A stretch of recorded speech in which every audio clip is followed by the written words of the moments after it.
Welcome back, everyone. And of course, for everyone who's just joined in, my name is Thea. I am your chaperone here in Nirvana Stage, and we are continuing our program. Our next speaker is Henk Boelman. Here is what we know about Henk. Henk is a cloud advocate specializing in artificial intelligence and Azure with a background in application development. He is currently part of the regional cloud advocate team in the Netherlands. Before joining Microsoft, he was a Microsoft AI MVP and worked as a software developer and architect, building lots of AI powered platforms on Azure. He loves to share his knowledge about topics such as DevOps, Azure, and artificial intelligence by providing training courses, and he is a regular speaker at user groups and international conferences. Now, let's hear build and deploy PyTorch models with Azure Machine Learning. Word to you, Henk. Thank you, and thank you so much for that introduction. And welcome everybody to my session, Build and Deploy PyTorch Models with Azure Machine Learning. My name is Henk Boelman, and as you already heard, I'm a cloud advocate at Microsoft, and I'm mainly focusing on how you can get started with AI on the Microsoft platform. And today we're going to look at how you can use a tool called Azure Machine Learning to build and deploy your trained models with the PyTorch framework. So we are going to look today about, we're going to have a look today what we can do with machine learning on Azure. And then we're going to build a Simpsons classification model using Azure Machine Learning. So but first, let's start a little bit with what machine learning actually is. And I found the nicest definition. It is the ability to learn without explicitly programming your computer. Meaning that in the old days, I was a developer and I did a lot of programming. And then I created an algorithm, a lot of if then else, run some data to it, and I get an answer. And with machine learning, that is a little bit switched. So instead of creating the algorithm, we give your machine learning algorithm a lot of answers, and it will create the algorithm for us. And in other words, it is called a model. And while running new data through that model, we will get predictions. So it is just a different way of creating a function. Something goes in, something goes out.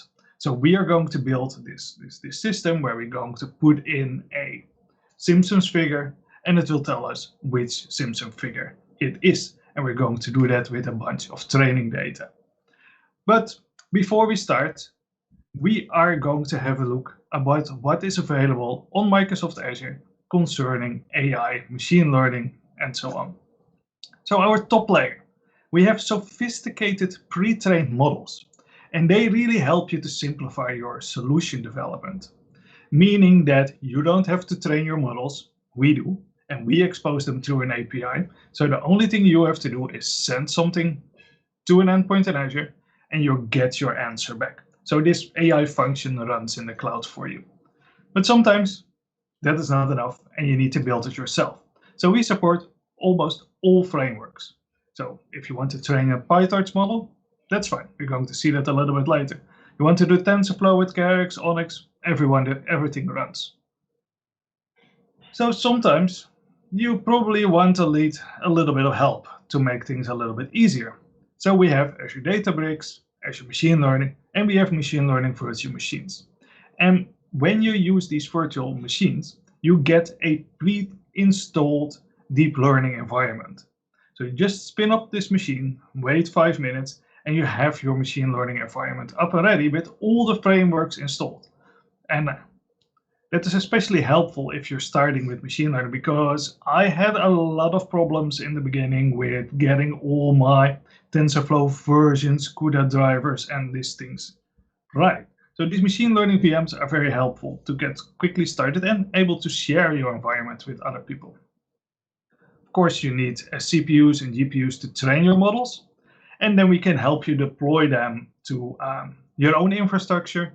Of course, they can run in the cloud, and we can even wrap them up and deploy them for the edge to edge devices for you, like with IoT Edge, so you can run them on Jits and Nanos or Raspberry Pis. So I was talking about this first layer, cognitive services.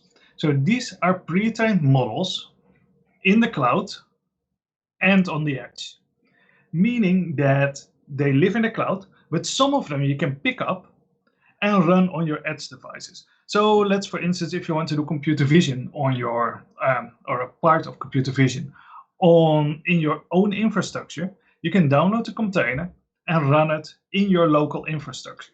The only thing you need is that that container has a connection to internet, because it wants to send every 15 minutes the billing information back to Azure. But the data will never leave your infrastructure. So these cognitive services are divided in 4 regions. So we have vision, speech, language, and knowledge. So vision is there to make your application see. Speech is there to make your application talk and listen to you. Language is there to understand what is being spoken. And knowledge is there if you want to tap into the knowledge of the big internet. But today we're not going to focus on cognitive services. We're going to level up and train our own model with Azure Machine Learning. So what is Azure Machine Learning? It goes by a lot of different names at the moment. So it is called Azure Machine Learning, but sometimes it is referred to as Azure Machine Learning Studio, Azure Machine Learning Service, and there is an Azure Machine Learning Studio with a lower s and with a capital S. So to stop all the confusion, today we're going to talk about Azure Machine Learning, and that covers all those other products too. So Azure Machine Learning is a fully managed cloud service that helps us and enables us to work together on machine learning projects, from the moment that we have data and we need to version it, all the way to running our models in production and getting feedback from those models. I already told you a little bit about what we're going to build. We're going to build a Marge or Homer or Lisa or Bart classifier using PyTorch transfer learning. We're going to use my Simpsons Lego set for it. So this dataset is available on my GitHub, so you can recreate this model yourself. It's free to use. Please use it in your presentation. And this consists of 10 Simpsons Lego figures with 50 pictures each. And there is a separate test set. So what are we going to use for this? We're going to use Azure Machine Learning. We're going to use PyTorch. We're going to use some GPUs in the cloud. And then we're going to deploy that model to an AKS service, an Azure Kubernetes service. And this is how you can see how it is actually going to look if you do this together with your team.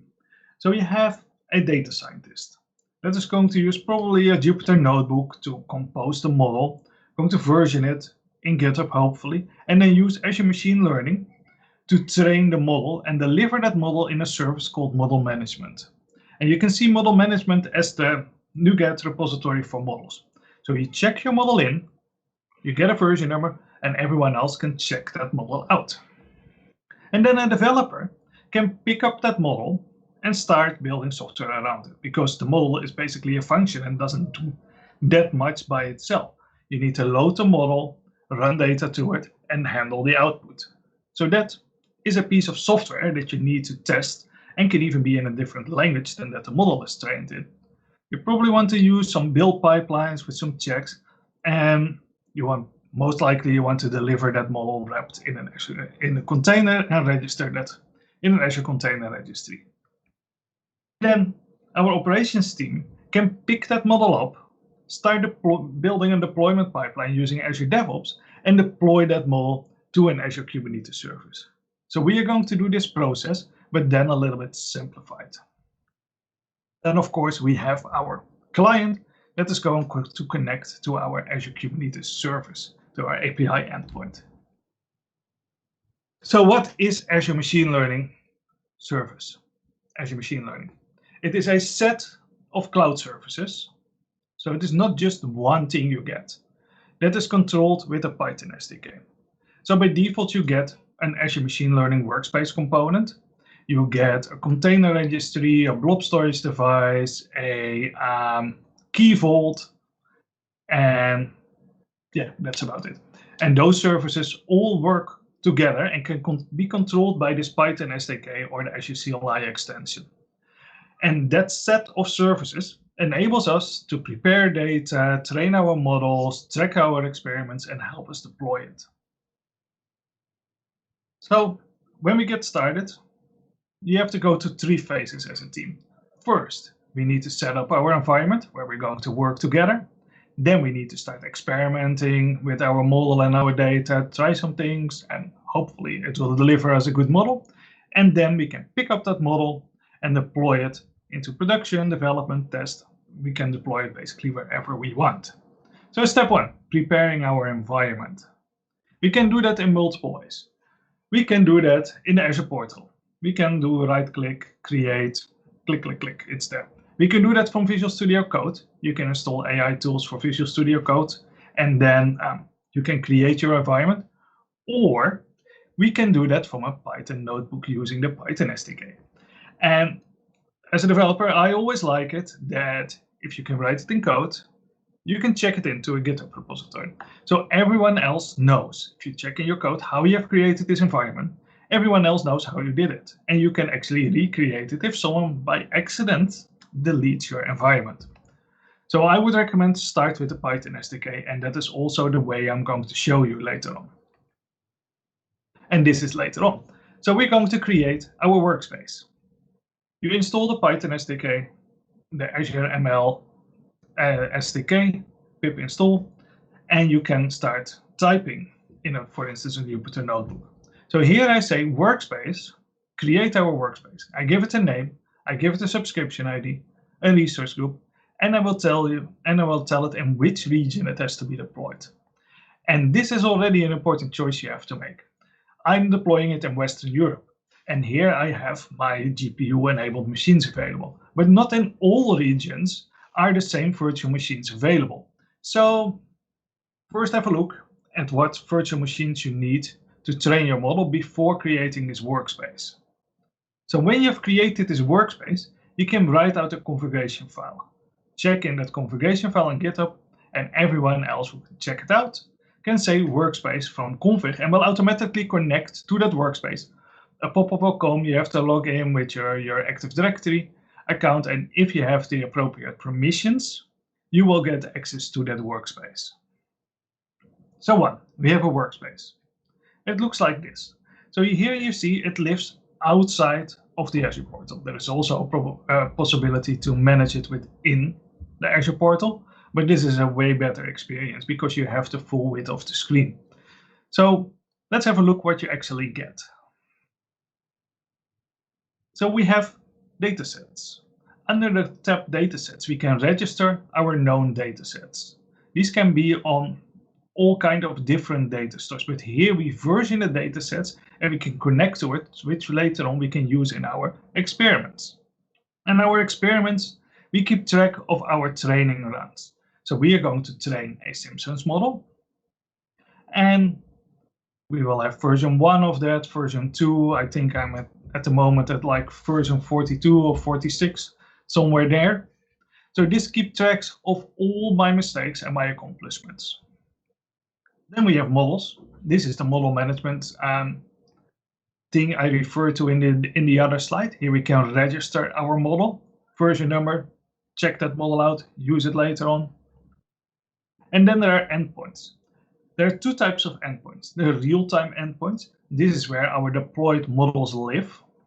And we have pipeline endpoints. In this presentation, we're going to not zoom into how to create pipelines, but pipelines are training workflows. They consist of a lot of steps, and you can publish a workflow or you can publish a pipeline and you can kick them off by an API call. So here you will find those pipeline endpoints.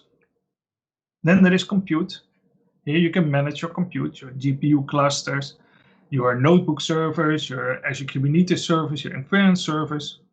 And then there is data stores. And on the data stores, you manage the connection to all your different data stores actually. So here you manage your connection to your blob storages where your data can be your SQL service. And the cool thing now is because you manage these credentials here in code, you never have to type your username or password. So you can easily check your Jupyter notebooks in without the hassle of the scrape of your passwords. So we have a workspace and we have now all these things available. So the second thing we need to do is to create compute to actually train our model. So here I say Azure Machine Learning Compute, provision for me a cluster consisting of standard NC6 machines, minimum node 1, maximum node 6, meaning that I always want to have one node up and running of a standard NC6 virtual machine, and a standard NC6 virtual machine means standard, NVIDIA, optimized for compute, and with 6 cores. So this has the cheapest machine that has a GPU available. So you can also say minimum nodes is 0. Then this cluster will automatically shut down after 120 seconds if there is nothing to do. And it will save you a lot on your credit card because this machine is around $600 to $800 a month. You create your compute target and it will provision this cluster for you. And when you have your cluster, you need somewhere where your data is stored. By default, you get a blob storage, which you can connect to, like with saying workspace, get default data store, or you can register a data store by just providing the account name and the account key. It doesn't even have to be in your subscription. So let's get started and actually start building something. So here is a Jupyter notebook, and I will zoom in so everyone will be able to see it correctly on the screen. So I always like to put all my dependencies on top. So that is the first thing we do. So the other cells look a little bit smaller. So the first thing we need to do is to connect to our Azure Machine Learning workspace. I have already created one of these workspaces because it takes a little while. So here I say workspace from config. Now loads in my workspace, and if I'm not authenticated yet, it will pop up for my credentials. I'm connecting to my compute target. My compute target is called Optimus Prime, and we will connect to my default data store because that in this case is enough. And then we connect to our experiment, Simpsons PyTorch. So let's run this cell. So workspace Cybertron, compute target Optimus Prime, workspace blob storage, and experiment Simpsons PyTorch. So how does it look here in Azure Machine Learning? First, let's have a look at compute. We have 4 types of compute here. So with compute instances, you need these ones to run your Jupyter notebooks. My Jupyter notebook is running locally, because I like that, but you can also run them here as on shared resources. So here you can create compute instances. The compute cluster is what is being used to actually train your models. So this is Optimus Prime. This is a compute cluster that is optimized, consisting of standard NC6 machines. So this is a GPU enabled cluster. Here we can see it has a GPU and NVIDIA Tesla K80 in it. It's dedicated. And there's always one node up and running, and it can spin up to a maximum of 4 nodes. But if we look to Bumblebee, those ones consist of a standard D3 V2 machine, and it is just a CPU. And these are low priority virtual machines, and there's nothing up and running. But if I would submit a job for this cluster, it would start spinning up these machines for me and will shut them down after 120 seconds. We have Inference clusters, we have Exodus, and this is my Azure Kubernetes service that is,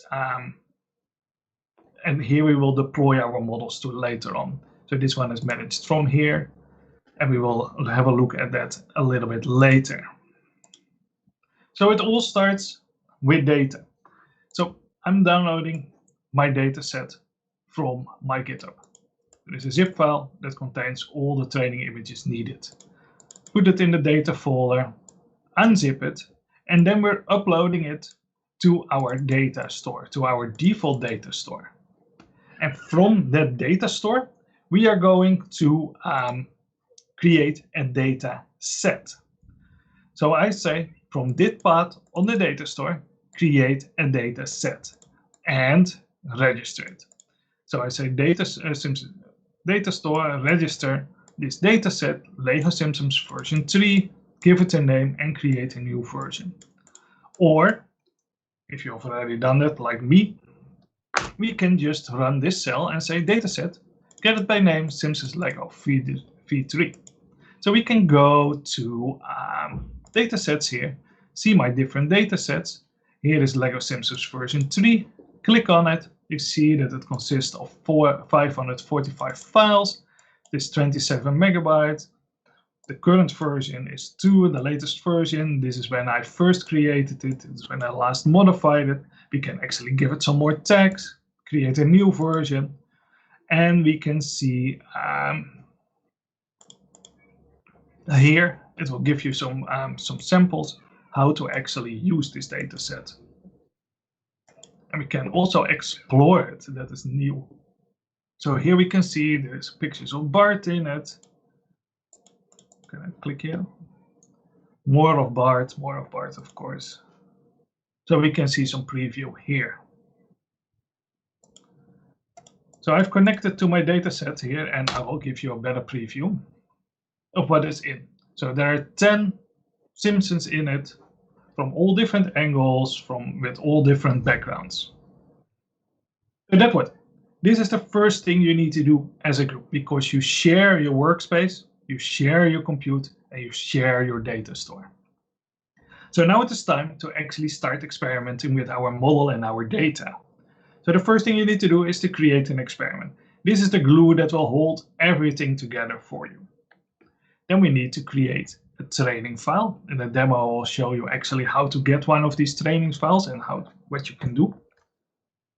And when we have that training file, we need to specify in what environment it is going to run and actually do the training of the model. So first we have to create this environment. We can either pick a curated environment. These are the environments Microsoft has pre-installed for you. So these are basically just Docker images with pre-installed packages in it. So you can either use, like for instance, Azure ML PyTorch version 1.6 optimized for GPU, or you can start creating one from scratch. Then you just get a plain Ubuntu image, and you can use the Conda dependencies and the pip and the Conda package manager to install all the packages you need with all the specific version numbers you need. So one of the two. Of course, the curated environment is the easiest to get started with, and that is what we are going to use. Then when you have your environment, you have to configure how your training script is going to run. So you have arguments that you can pass to your script. So where can it find the data? How many training rounds it has to do? And all those other hyperparameters you can parse in as arguments. You have to tell it where it can find your training script and to tell it on which compute target it has to run. Then, when you have your script run, you have to submit it to your AI cluster. So you say experiment, submit this script run configuration. And then it will start building for you the Docker container. It will version all the training scripts, and it will deploy the Docker container to your cluster. It will start running, and it will stream back all the output, which you can grab or see with the run details widget. Your training script will run, your cluster will shut down, and you will get your model. So that is what we're going to do now. So the first thing we need is the experiment. We have already referred to an experiment I've already had in the lines above. So we are going to have a look at how to get one of these training files. So these training files are nothing special. They are, in fact, this one is just the transfer learning for computer vision tutorial from the PyTorch website. So what I did is I just went to their GitHub and picked this training script. The only thing I removed was the visualization of the model prediction afterwards. So I only picked the training and the data prep step from this script. And I pasted it here. It's all available on my GitHub, so you can just compare it later on yourself. So I did a few add-ons. I didn't modify anything. I added some extra things. So I added 2 references. The ability to parse incoming arguments and to connect to the Azure Machine Learning core. So I could connect to the run and get the context where this training script is running in. So I say run, get context. And now I'm connected to Azure Machine Learning. So that's perfect. And then I parse my incoming arguments. So my data folder, where can I find my data folder? And actually this data folder now is mounted as a virtual directory already in your Docker container. So you don't have to set up any difficult data connections to blob storages in your script. Azure Machine Learning takes care of that. And here I specify the number of training rounds.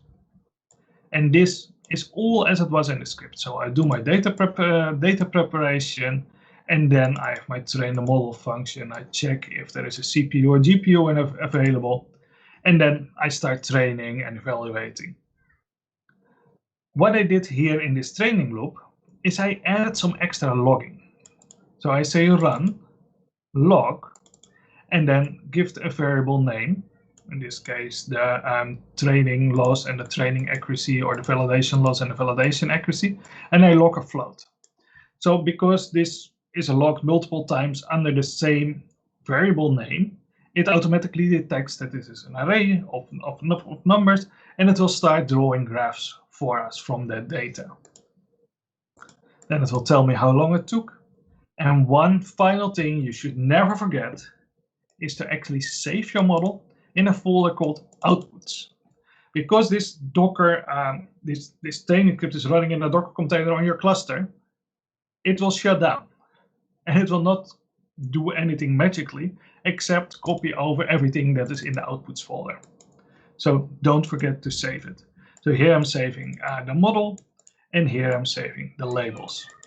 So let's write this training script. So now it is in training script train.py. I'm going to use this curated environment, Azure Machine Learning PyTorch 1.6 GPU environment, and I'm cloning it. So we're doing that. Then we're going to do the script run. So I tell it where it can find my data set. So I said my Simpsons data set, give it a name, Simpsons, and mount it for me. Tell it where it can find my training scripts. This is the project folder. This is the training script that has to execute. This is the compute target. Use my PyTorch environment and use these arguments. Script run, and now we can submit it. So I say just experiment submit this configuration. And then I have a widget here, pip install Azure ML widgets, run details, show the details from what is going on. So my cluster is already up and running, and my curated environment is already copied over to my Docker repository. So hopefully it will start soon. But the first time you run this, you have to add like 5 to 10 minutes extra, because it will create this Docker container for you and puts it in your own Azure Container Registry. But here we see that it is now already running, and hopefully soon it will enter my training script in the first training round. These are all the different types of log files. So this is the log file you want to have, because this shows you the output from your training script. So here we see it is mounting Simpsons to this temporary directory. Yes, the script is now doing the data preparation and downloading the pre-trained model, and it is now in training round 0 or 1. This is 1, so it has here now the values only logged once, but if it enters training round 2, we see that it starts creating graphs automatically for it. So we are doing 15 training runs. So we will give it a little bit of time. It should take like 3 minutes. And we go back to the presentation to see what is actually happening underwater. So I was in my Jupyter Notebook, Azure Notebook, Azure Machine Learning Notebook, and I submitted my experiment. At that moment, it snapshotted the folder and snapshotted the folder with the training script and sent that over to the experiment. So my training script is versioned. Started creating this Docker image based on my script run configuration and deployed this Docker container to our compute target. Mounting the data store on our started mounting the data store on our compute. So we saw that it mounted to /temp/xyz, and then it launched my training script, started sending output to the experiment, and then I had an Azure ML run widget that connected to my experiment so I can follow it real time. When it is done, it copies over the output to my experiment and shuts the cluster down. So the only thing that we now have to do now is to actually register the model that this script run has delivered to us. So we say run, register our model, we call it Simpsons AI, and you can find it in the model part outputs. So it is done. It should be still running. We are, okay, it is almost done. We are at around 14, so that is actually 15 here. And the run is complete. So this takes 3 minutes if you do it for the second time. We can also connect to previous runs, and then we can start registering the model. So we say run, register our model, Simpsons PyTorch. This is the name we're going to register it on. You can find it in our outputs directory. We have trained it in our PyTorch framework, version 1.6. You can give it a description here, and let's tag this model as a build stuff. And this is also pretty cool, because here I can specify how you want to run this model. I can say you need at least 1 CPU and you need at least 2 GB of memory to actually run this model. So this is a recommendation. You don't need to use it, but it is quite useful. So let's register the model. So here we see it is now registered as version 45. So if I go back to my machine learning environment, now we see here our registered model, version 45. So I can click on that model. And what is, I think, really helpful for you as a team is that you can now see which run has generated this model. So I can click on the run and come back here. So here I will see all the metrics. I can actually see here all the graphs that is generated. I can dive into all the log files. Here I can read it. We see a snapshot of the training file that is being used. I can actually ask for some explanations and see if my model is fair to all the different classes, the metrics. And here I can also see which data set is being used and which environment, which arguments, and even which Git repository the code is actually in and which Git commit. So we can actually click here, go to GitHub and see the file and all the version on that file. So pretty cool. I think that you can trace back exactly to the data and the data set where your model is trained on. So let's see if our model actually does something. So let's download it. So we can say model download, and it put it in the folder outputs. And this is one of the inference scripts. So I load in my model, load in the labels, and then I have a scoring function. In this scoring function, of course, I open the incoming image. I pre-process it so the tensor looks exactly the same shape as the tensors where it was trained on. I check if it is if there's a GPU available. I do a prediction against and I return it. And what I do here is I just visualize that. Run it. And here we see that our model is doing quite well today. So it is 97% sure that it's seeing Bart, 88 that it's seeing Milhouse, here's Marge and Lisa and Krusty. It's doing actually a quite well job today.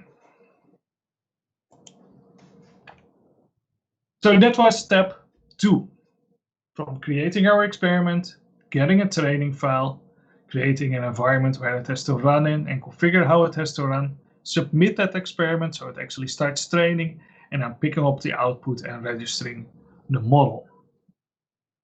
So now it is time to deploy this model into production or development or test or wherever you want to deploy it to. And we can do that also using Azure Machine Learning. So there is the model. That's one thing you need.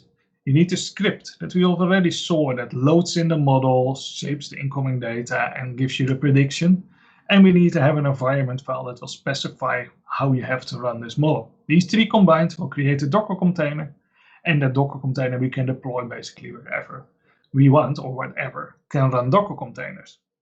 So your scoring file, or.py, needs to do two things. It needs to load in your model. Loading your models takes time. And then you need to have a run method that will actually do the predictions against your incoming data. You need an environment file that is just exactly, it's basically the same as what we already saw when creating the environments for the training. We just specify which packages we need to have installed. Combine these three things, your scoring file and your environment file, in an Inference config. And then you can deploy that Inference config to either an Azure container instance or an Azure Kubernetes service. Deploying to an ACI is done in 2 lines.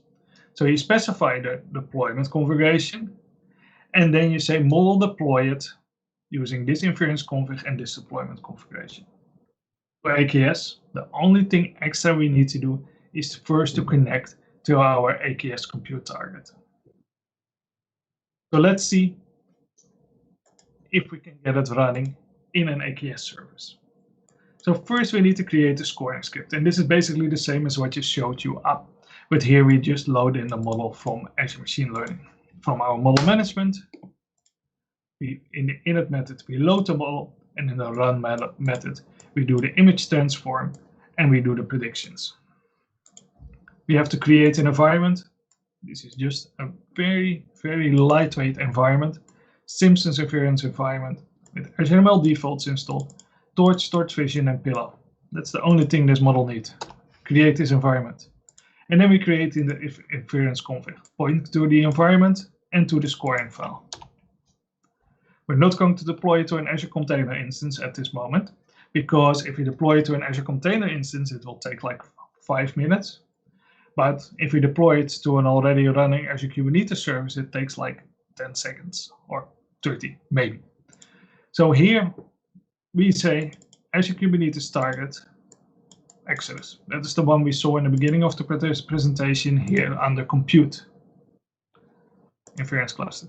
I can create even a new one here. I can just say create a new one, select the region, and it will create these Kubernetes clusters for me and automatically make my model scalable, my container scalable and secure. I say use this deployment configuration, 1 core, 2 GB of memory, and we will name this service and build stuff. Let's run it. So here now it says AKS server, wait for deployment and show us the output. So let's do that. Come on, you can do it.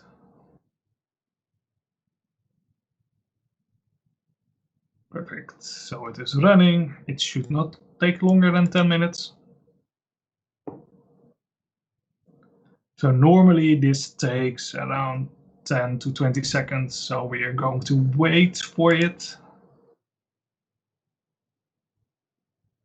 And then we can actually test it and start sending predictions against it.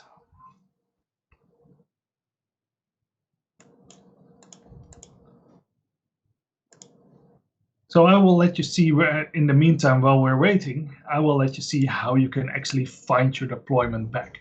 So here we have our model, and we can go under endpoints. And on the endpoints, we will find where the models are deployed. So you can deploy your models to like dev, test, staging, and so on. And you will all find these deployments back here. So you can click on one of these deployments.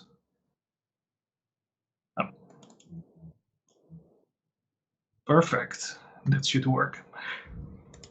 So here we see that our deployment state is healthy. It is running in an AKS. And here we see at the deployment which model it has deployed. And by clicking on the model, we can go back all the way to our data set. Here we see the configuration. Here we see the Swagger URL, how we have to score against it, how the autoscale is enabled, how the autoscale is configured. We didn't have application insights enabled for this, but that we can also do that. Here we see that it's also done, and here we can just ask, give us the URL and the keys. And I know this is in the video, so you can try and see if it can predict actually some Simpsons and put them in the chat or on Twitter. But let's send a few of our own images to it. So here I have the test images in my GitHub, and this small script loops through it, visualizes it, and posts them automatically to this AKS endpoint for us. So we will do that. Count to 5. And here we are. So here we see that we have Krusty the Clown, Bart Simpson, Ned Flanders, and Lisa actually running. It is actually classified in the endpoint we have just deployed in our scalable Azure Kubernetes service. So a small recap of what we all done, because we have done a lot of steps behind each other. So first, we need to prepare our environment, setting up our workspace, our compute target, our cluster. Then we needed to experiment with our model and data, creating an experiment, actually training our model and registering our model. And then finally, we've created the deployment and deployed the model, so it was running in Azure Kubernetes service. If you want to do this, you can go to this short link, aka.ms/Azure Machine Learning Service, PyTorch. All the code is there, the workbook is there, and there are some useful links to the documentation. So I want to thank you all for listening. And if there are any questions, I know Python is the best. Thank you for that. This is the moment to ask them or join me later on in the chat. Brilliant. Let's wait a few seconds to see if any questions pop in the chat. As I mentioned before, this stream is a bit delayed. In the meantime, my personal question: are you a huge Matt Groening work fan? What? Are you a fan of Matt Groening work, as in Simpsons, Futurama, etc.? Yeah, I like them. Yes. I like them too. That's why your presentation hit me quite hard in the heart. I love it. It's a fun data set. Yeah, it's a fun data set to try and figure out how everything works. Yeah. Awesome. Brilliant.